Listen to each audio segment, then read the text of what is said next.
Well, how exactly can you explain multiplayer to someone who maybe games and plays Call of Duty or League of Legends, but doesn't really understand what it means from a game development standpoint?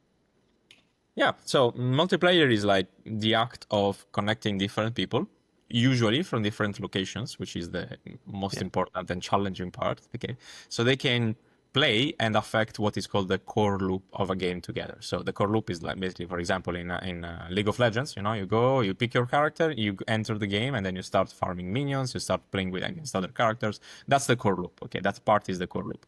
So if you have multiple people who can play the core loop together, that's a multiplayer game. Okay, so now what is the complicated part, and why do we care so much about multiplayer? The complicated part is that these people are usually geographically far from each other, and that means that information has to travel across large distances. We are talking about hundreds of kilometers sometimes. So, and that takes time. Like even though information in the form of light is very fast, it still takes a few tens of milliseconds to travel from one device to another. And since computers are also very fast at processing information, those 50 milliseconds have a very big impact on what you see on your screen.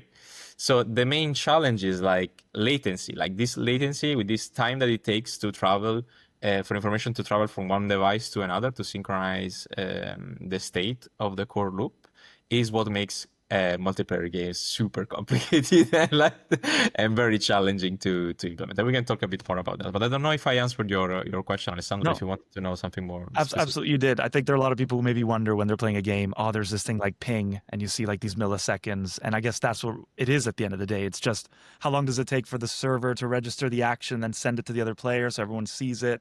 Um, But what initially drew you to multiplayer games and like all these deep technical issues behind them? Like as someone who kind of started his own game studio and then got into gaming, why multiplayer? What was so appealing to about it?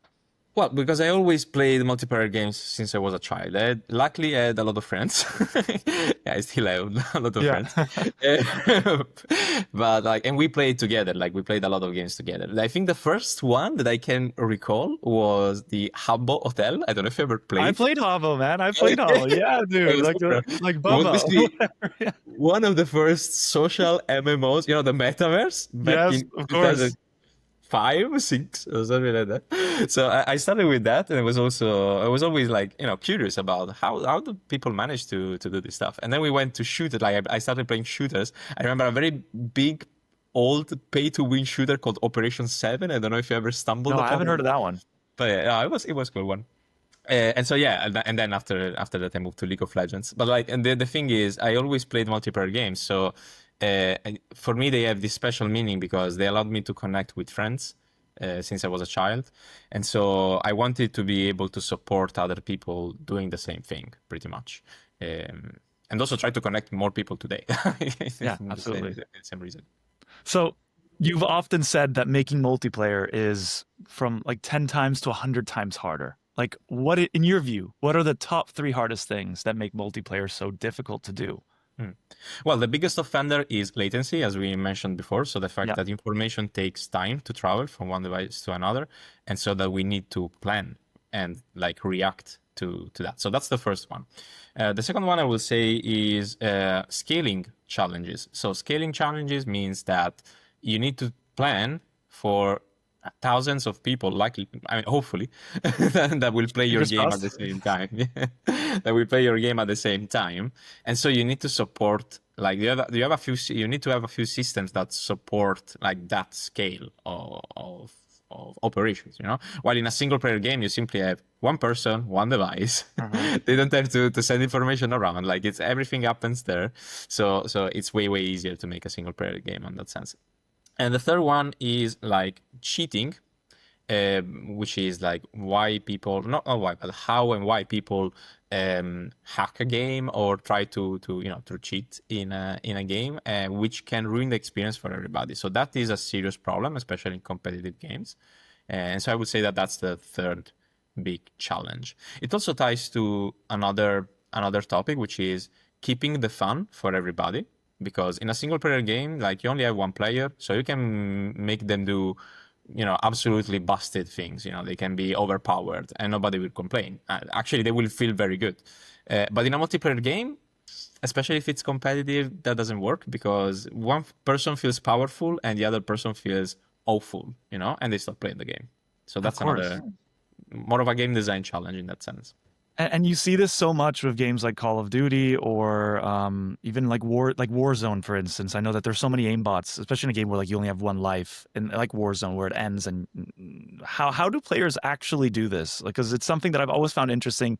I know that Riot has anti-cheat systems like Vanguard, which are like kernel level technology within the PC, and I can only speak of this because I've had my producer tell me these things. So I don't actually understand it technically. I know it's within the machine, but can you kind of, just for the audience and for myself, like how do you stop aimbots and like people just cheating and being able to just wipe people out by perfectly locking onto a person or seeing through walls or just doing these exploits, which are just really, defeating. Yeah, so the main problem that allows that is that some games share too much about other players and especially enemy players. So for example, if you have a fog of war in a game, so an area where you cannot see unless somebody of your team is into, and an enemy player is there, you should not synchronize any information about that player. Like the enemy team should know nothing about that player because they technically don't know if they are there or not. So the thing is, some games unfortunately share information about players that are not visible. Okay, and what happens is that once this information is shared with the enemy team, it's on their machine.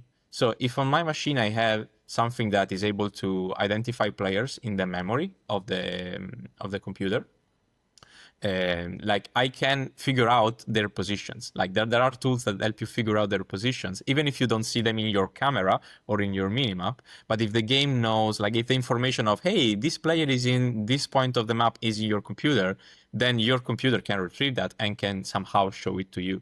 And so at that point, how it works is that, for example, for aimbots, if I know where a player is, I can calculate where their head is, and then I can automatically, point my cursor on them and try to shoot there. So there are a few issues here.